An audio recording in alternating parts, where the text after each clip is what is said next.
Ang inis may luka sa kaunuka.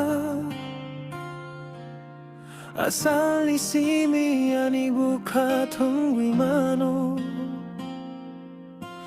Joto jorano kutal keungwi tambo. Ani sungchar nini thani chingjago te paija. Nungani akno asupra kerom puru. Nungani bukano hamjak mabaite pohor bai supungwi tongo. Joto kukuno ang nuknamo chumo. Aniga no nini thani chengjo.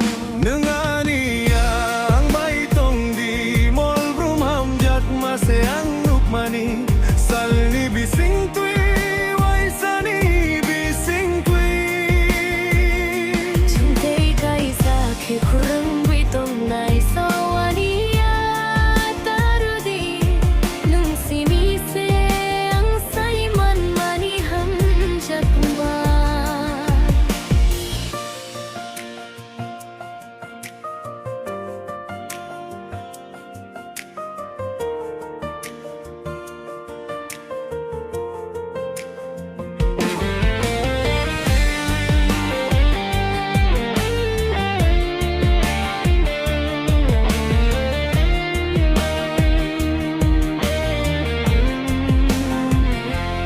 Joto bukhani timung nini mung no sakha.